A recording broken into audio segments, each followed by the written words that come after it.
you're perceived as a group that's busy deplatforming people and then opposes free speech. That's the perception that you have. Elon Musk is now at war with the Anti-Defamation League, threatening to sue them for defamation. My name is Stefan Thompson. I'm the founder of VCgrad24, and I'm here with Jonathan Greenblatt at the headquarters of the organization that he runs, the ADL. I have staff of about 500 people, 25 field offices, and we get calls, emails, text messages, thousands upon thousands upon thousands that we're dealing with every year. The numbers have grown by something like 800+% over the last decade. If you had to place yourself on the political spectrum, where would you place yourself? I had breakfast with the Prime Minister of the Netherlands. The Prime Minister's group talked about the challenges they're having with a large portion, for example, the population in Amsterdam that isn't integrated at all. So I don't think it's unreasonable for Poland or any other country to want to have a sound, smart policy vis-a-vis its borders and immigration. But if you think about political Islamists in the United States, just for a moment, other than 2001, the number of people actually killed by political Islamists in the United States, it's a pretty low number, just statistically speaking. If, for example, there is a group of white Americans who wants to put the interests of white Americans first, is that problematic? It's an interesting question. In fact, just bringing up the topic is almost making me feel uncomfortable. Why? It's become such a taboo to speak about whiteness in a sort of positive way. Part of this complexity here, I think, Stefan, is I think race is a social construct. Do you actually believe that? Yeah. My name is Stefan Thompson. I'm the founder of VCgrad24, and I'm here with Jonathan Greenblatt at the headquarters of the organization that he runs, the ADL. This is a very fantastic interview to have because obviously VCgrad24 comes from a conservative standpoint, and the ADL is something that is generally considered by many people to be a left-wing organization. Sometimes it's called an anti-white organization. It's been referred to as many, many things, and I want to sort of clear the record with Jonathan. Jonathan, fantastic to have you here. The pleasure's really mine. Thank you for coming in. The very first question I have, and I think is the most obvious question of all, is why is the ADL's PR so bad? I don't know. Maybe it's because we don't focus on PR. We focus on the work. And like the work of the ADL hasn't changed in almost 112 years. Our mission statement, which you read when you walked in the building, is to stop the defamation of the Jewish people and secure justice and fair treatment to all. Like that's why the organization was founded, in order to fulfill that work in the year 1913. So flash forward to today, over the course of more than a century, again, that mission remains timeless. And the reason we were founded, our core purpose, why we exist, is to protect the Jewish people. And so whether it's, I don't know, right-wing white supremacists, left-wing anti-Zionists, radicalized, Islamists, jihadists, Christian nationalists, Black Hebrew Israelites, Nation of Islam, sovereign citizens. I mean, it doesn't matter what someone's ideology is. If they're focused on harming the Jewish people, the minorities, we'll call it out. And that's what we do every single day. And so oftentimes I think in our politicized environment, the work that we do, people see through one lens or another lens. But look, we don't play for the red team or the blue team. We call balls and strikes, irrespective of who's up at the plate. You do have a reputation as a left-wing organization. I mean, you certainly would appear, even from my own interpretation of the ADL, it would appear that you spend more time focusing, more energy focusing, or perhaps it's simply better publicized. But it does seem that you spend much more time focusing on the right and anti-Semitism, extremism on the right than on the left, for example. And I think the majority of people are completely unfamiliar with your work with Islamism in any way, shape, or form.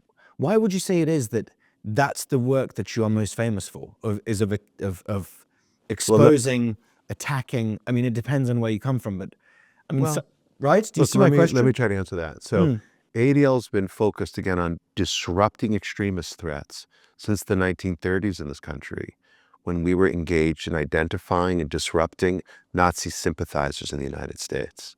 And in the 1950s, and we did it with some degree of success, again, identifying people who are sympathizing with the Third Reich and were in German American social clubs or penetrated other parts of society. We identified them and shared that information with law enforcement.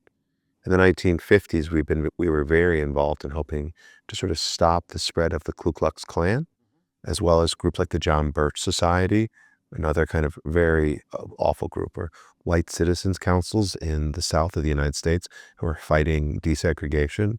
ADL was very involved in that movement. in the 80s and 90s, we were very focused on after the rise of skinheads and other white supremacist groups, like the White Aryan Resistance and the Order and whatnot. So let me be clear. We have no friends in those right-wing extremist circles who remember the work that we've been doing, again, since the 1930s up till today. And I think it's also true, Stefan, that we do respond to threats. And if you just look at the data, again, not what people think or how it might appear, but you just look at the data and you look at, for example, extremist-related murders in the United States, say over the last 25 years, the majority of them have been committed by people who self-identified or authorities have identified as quote unquote, let's say right-wing extremists. Now it's fair to say, because you identified yourself as being a conservative voice at the top of the show, I don't think there's a relationship or a natural relationship between political conservatives and white supremacists. No, absolutely not. Right. Absolutely not. And yet, like, we are very focused on fringe groups like the white supremacists we think are so dangerous. I will also, because again, if I look at the actual violent events, they're mostly perpetrated by them. Now, on the other hand, that's not the entirety of the threats. Sure. So whether it's left-wing radicals or, again, political Islamists or these other groups, we are absolutely focused on them too. But if you think about political Islamists in the United States, just for a moment, Sure. other than 2001, right, the 9/11 attack, like the number of people actually killed by political Islamists in the United States, it's a pretty low number, just statistically speaking. Again, every death is a tragedy. But again, if you look at like recent extremist-related murders in the US, and just at the top of my head, I could think of, for example, the shooting in Charleston, South Carolina at a Black church, or the shooting in the Pittsburgh synagogue in 2018, or the shooting at the Poway synagogue in 2019 and outside of San Diego, or the car ramming in 2017 in Charlottesville, Virginia. I mean, these are all examples and pretty prominent ones. There are more, I can give you more, of people. Again, they may have a variety of views, but they would all generally be classified as right-wing extremists. Now, by the same token, if I look at what's happening today in the United States and the surge of anti-Semitism we've seen since 10/7, Sure. the vast majority of that I would characterize as sort of left-wing extremism or anti-Zionist extremism. Now, maybe that some right-wing people are anti-Zionist, maybe all the Islamists are deeply anti-Zionist. But what's happening on these college campuses? Yeah. I mean, these aren't, sovereign citizens or something. These are radicalized neo-Marxists who are anti-Western, who are anti-capitalist, who self-identify as quote unquote anti-war, promoting a kind of radicalism that is equally dangerous. Now, are people getting killed on these campuses? Not so much, but it creates a toxic environment in which people can get killed. And I can talk to you about the extremist-related murders we've seen of Jewish people since 10/7 in places like Detroit, San Diego, Los Angeles, and some other places that give me great pause. So I think we're living in a moment that's quite fraught. Everything has been kind of reduced to a political frame. Our focus on ADL, though, is not being partisan. It's focusing square on what are the threats to the Jewish people and other communities. If you had to place yourself on the political spectrum, where would you place yourself? Well, look, my record's a pretty open book, right? So I did economic policy in the Clinton administration, like applied microeconomics with a focus on emerging markets in Asia and Latin America. And I worked in the Obama administration doing innovation policy at the White House. So I worked for both of them. But look, I didn't make any friends, or I didn't do a great job of keeping my friends in the West Wing when I started here at the ADL in the summer of 2015 and came out against the Iran deal. Yeah. And a lot of my colleagues had worked on that. Now, I didn't work on Middle East issues, but I thought the Iran deal was a catastrophe. And so I came out against it. Now, again, that may have caused me some political damage with people who were my peers just a few months earlier, but it was a matter not of politics, but of principle, Stefan. Sure. I do what I think is right.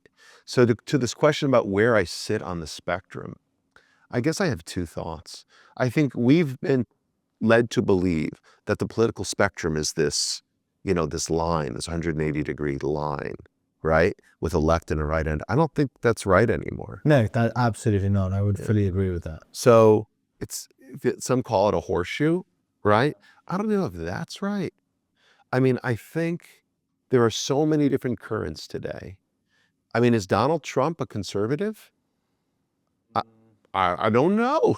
Not in any traditional sense, at least, right? So many of his ideas are actually seem somewhat inspired by like liberalism or traditional political liberalism per se. One of my favorite members, elected officials today in America is Richie Torres. Sure. He's very progressive on some things, and some would say pretty conservative on other things. So how do we define ourselves? Needs to be a function of, I think, what our values are, and less what our political overlords are telling us. One of the very common accusations against the ADL is that it does focus on groups that claim to represent the interests of white people. Uh-huh. Do you think there's any truth to that you do perhaps focus more on white people more than anyone else? The reason I ask this question is I think Israel has done, and by extension the Jewish people have done several things right, and that is they have managed to preserve themselves as a group of people without a state. They've managed to successfully do that for a very long time. It's a wonderful saying that goes, for as long as the Jews have kept the Shabbat has kept the Jews. Yeah. They've managed to retain a respect for their traditions and values. Even the unreligious Jews have a broad respect for. They've managed to have, especially in Israel is the only Western country with an above a replacement level demographic rate. They've been very good at having strong borders. They've stuck together, right? And the fact of sticking together, the reason that they managed to survive without a state for so long is because they have stuck together.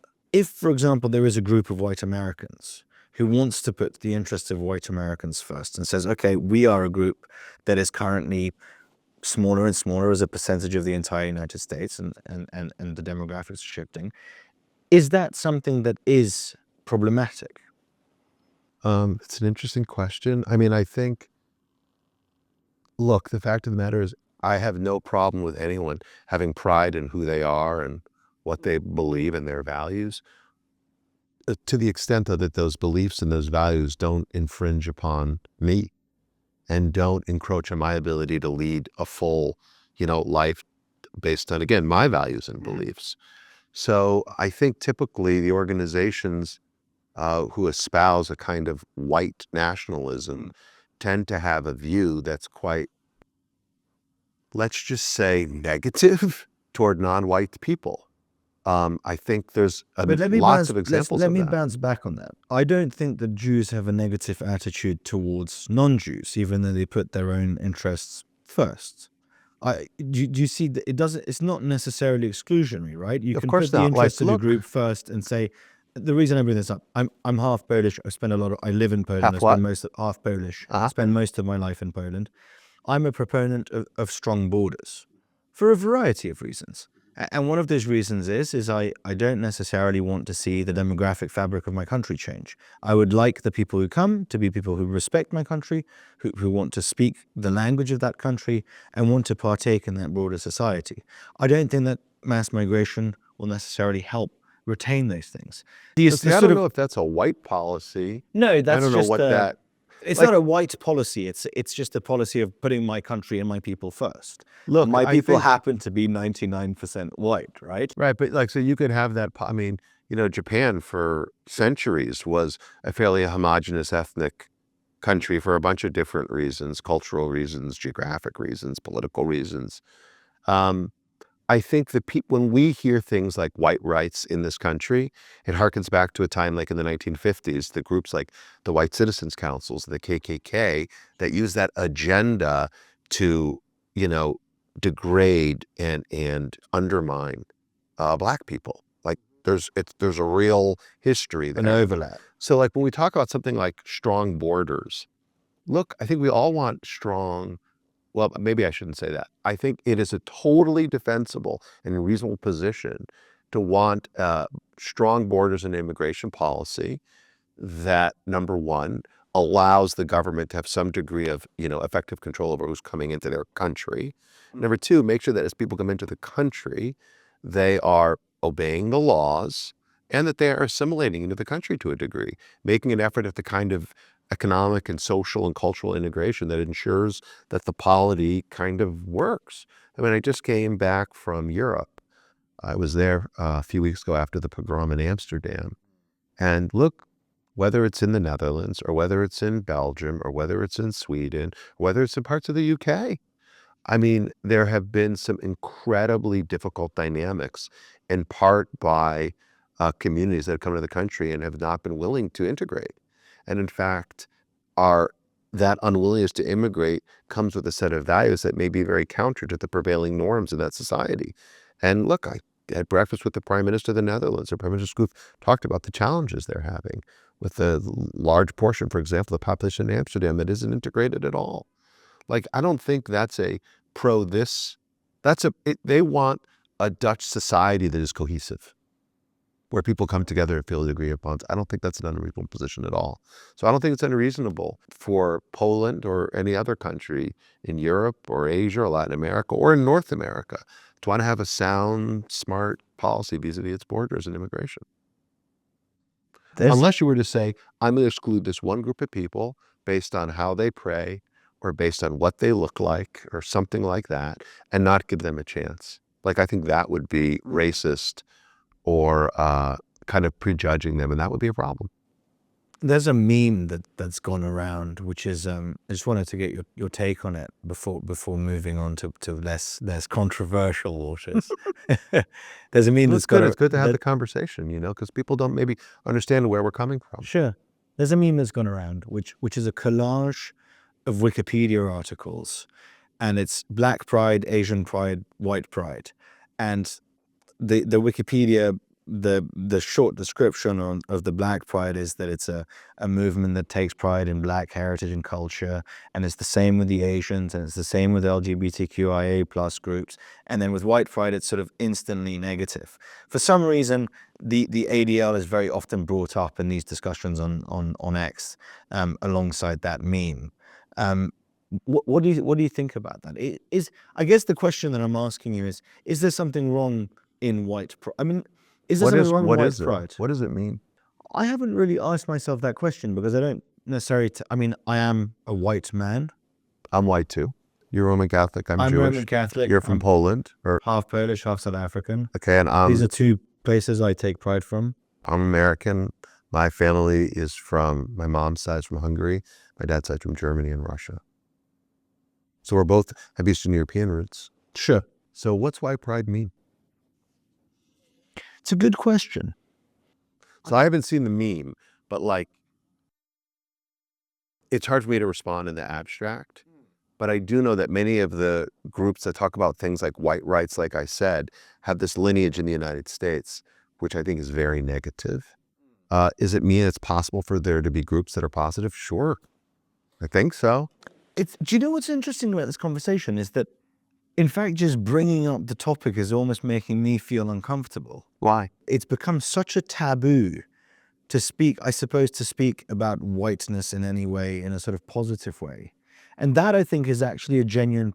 Part of this complexity here, I think, Stefan, is I think race is a social construct. Like, do you actually believe that? Yeah. Because like in Europe, where when my grandfather lived in Germany, he was told he was of a different race because he was Jewish. In fact, there's a famous quote by Hitler who said, "The Jews are definitely a race, just not a human one." So they told him he was a race.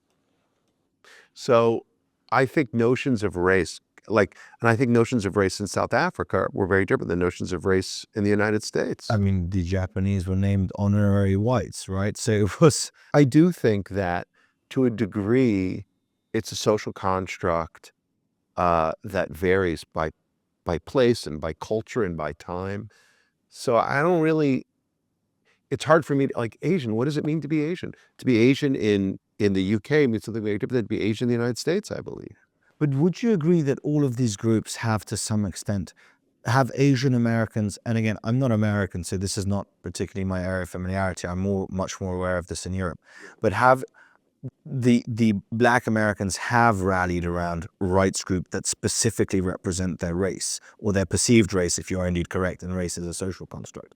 And the same with Asian Americans. And do you see what I mean? And the only group that hasn't really are, and again, Jewish people have certainly organized, and their organizations, what you have done and what you're doing for your people, for your group of people, is incredibly impressive. I guess obviously the difference here is that white Americans, however they are defined, are the majority of the population. And perhaps that's the differentiation. If the reverse were true, so you take, for example, South Africa, white South Africans, be they British or Afrikaners, are in the minority. Is it then, is that a form of white supremacism for them to organize along ethnic lines? I don't have anything against Zulus organizing along Zulu lines and the Xhosas organizing. Do you see what I mean? Stefan, I am really out of my depth on that. Okay. I don't know anything about that particular context. I mean, you are right here. I mean, Jews are approximately 2.5% of the U.S. population, and the most victimized group in terms of like religious-based hate crimes. Blacks are 12% of the U.S. population. And again, the most targeted race-based group. If you look at like the FBI's hate crime statistics, anti-white is a category, if you look at how they classify what they consider race-based hate crimes. So you're saying, is it possible to have a white group that isn't, I don't want to put words in your mouth. No, I'm just sort of exchanging ideas along. Like, it does feel like a great taboo, right? The sort of the discussion around whiteness feels like a big taboo. I mean, I think in this country, over the centuries, people typically have identified by ethnic group things like Irish Americans or Italian Americans, maybe Polish Americans would be another example. And typically, like, white wasn't a way that they conceived of themselves. Black Americans may have that view because Black people came here as slaves and didn't know their kind of ethnic or national background. So you have groups like the NAACP, which is older than ADL, I think early 1900s. And that group represented a group of people who didn't have like an ethnic or national identity and were identified by the majority in that case by the color of their skin, not by their ethnic or national identity or language or something. So maybe that's why. I'm not sure. But I do think, again, the primary organizing principles for most Americans historically have been their again, ethnic or national or faith. So there are groups like for Roman Catholics too, and different Protestant groups, I believe. Bouncing back to South Africa, you have a feud. There is a perceived feud with Elon Musk. Elon Musk has come after you. What is your perception? I wouldn't call it a feud. Okay. So, I met Elon before the acquisition of Twitter, now X. And before and since, we've had, Zooms and phone calls and exchanged text messages. We don't agree on everything, but I appreciate what he's trying to do. So I think I've called out Elon when I thought he's got it wrong, and I've praised him when I think he's gotten it right. And like, look, I will tell you what he did after 10/7 was quite amazing. Sure. Going to Israel when he didn't have to do that, visiting the Auschwitz when he didn't have to do that, wearing a dog tag like I do for the hostages, talking about making phrases like from the river to the sea, it's a call to genocide against Jews, and saying he's going to take them off of the platform. I think that was great. Some of the people on the platform I have real problems with. And I do think we see a lot of really ugly, vicious language and images on X that I find problematic. That's true too. But I don't have any personal issues with Elon at all. He's entitled to his opinions like I'm entitled to mine. Did the ADL play a role in the advertisers' boycott? I mean, that's a very common accusation, saying, the ADL is the reason that 70% of advertisers ran away. Well, we didn't speak to any advertisers at all. We didn't call for a boycott. We didn't talk to people about getting off the platform. That's just not true. So no, the clear answer is no, we did not play any role in the boycott. What do you think is the limit between free speech and hate speech, and how should that be? I know this is an incredibly complicated can of worms. Hard and not hard. Like, actually, I think hate speech is the price of free speech, Stefan. Okay.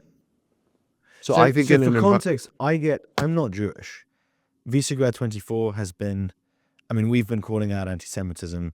We've been calling out anti-Zionism. We've taken a very clear stance on the Israel-Hamas war. I think it's a very clear case of right and wrong. There is a wave of anti-Semitism, anti-Zionism, and I get a lot of those messages. You know, I've for the last 14 months, I have read probably a few thousand hate messages where I thought if I was, you know, if I was Jewish and this was really that much more personal, well, I got upset not being Jewish reading what I was reading, right? That's crazy stuff. So where does that limit lie? I mean, you know, someone says something nasty and writes a mean comment, obviously you can't deplatform them. Of course not. Where's that deplatforming? Because this is, again, talking about your PR and the organization's PR. For a bad PR. Sure. Look, I have a couple thoughts. You're sort of perceived as, the reason I'm asking this question is you're perceived as a group that's busy deplatforming people, you know, and opposes free speech. That's the perception that you have. A few things. So number one, I mean, we've been fighting for, ferociously defending the First Amendment for, like I said, over 100 years, okay? And I think the First Amendment and all of its provisions, freedom of religion and freedom of speech and freedom of assembly and church-state separation, all these things are fundamental to the rights that we as Jews enjoy and to the success of this democracy. And again, I think hate speech, speech you detest, not just don't like, but detest, is the price of free speech.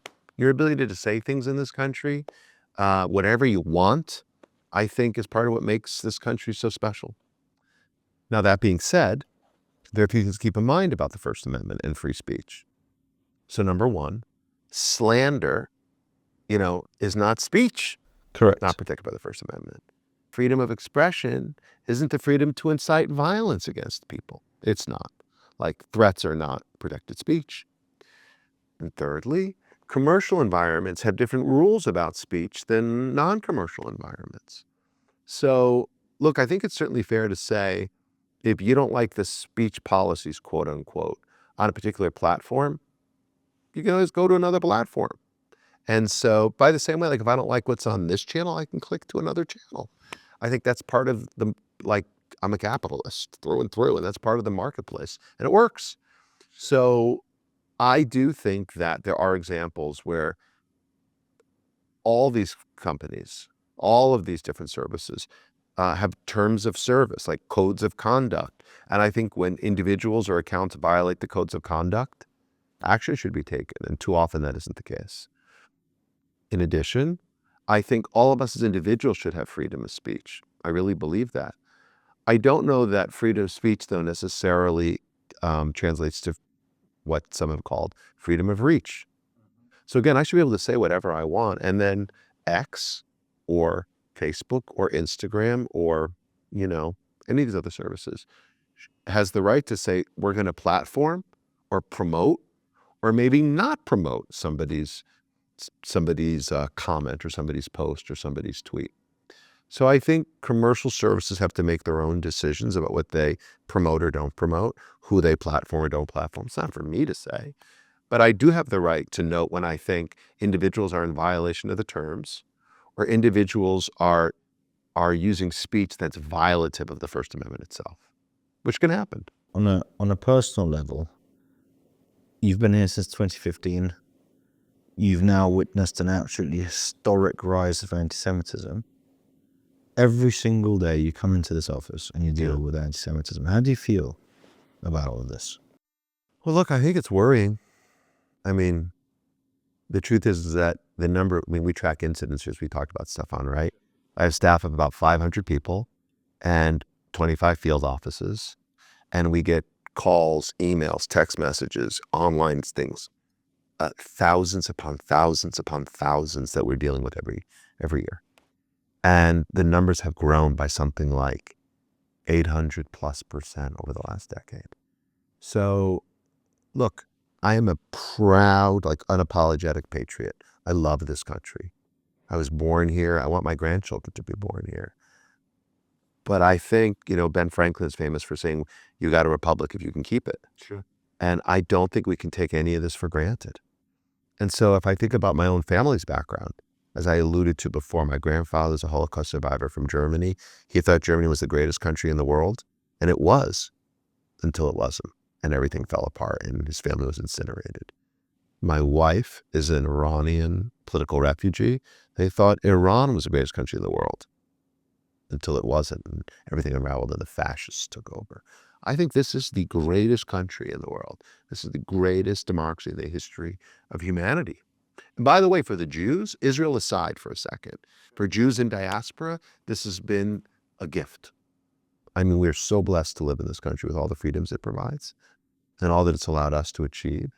And I'm ready to fight for it, ready to fight for these liberties. And like, so to the people who are burning the American flag, to the people who despise our military, to the people who would shred our norms, to the people who would threaten my fellow Americans, like I have no patience for that, no appetite for that, none. So I'm worried, but I'm doing this work every single day because I want my grandkids to be born and raised right here in this country. Do you have hope? Do you think that we've seen such a spike? There's been such a rise. There's been such a normalization. I definitely have hope. Where do you get that hope Look, from? I'm long on America. Like I am. I mean, this country has survived global conflict, economic depression, civil war, natural disasters, just social unrest, and America always comes out stronger. So I do think these are difficult times. The rise of anti-Semitism, political polarization, kind of economic disruption. There's a lot of complexities, and yet I have tremendous faith in this country. So that gives me hope. My kids give me hope. The young people I meet give me hope. And someone like you gives me hope. Like, again, there's so many clear-eyed, people who don't suffer from moral confusion. This has been a clarifying moment in so many ways. And so when I meet someone like you who's doing great work with your kind of media service, it gives me tremendous hope about what might be possible.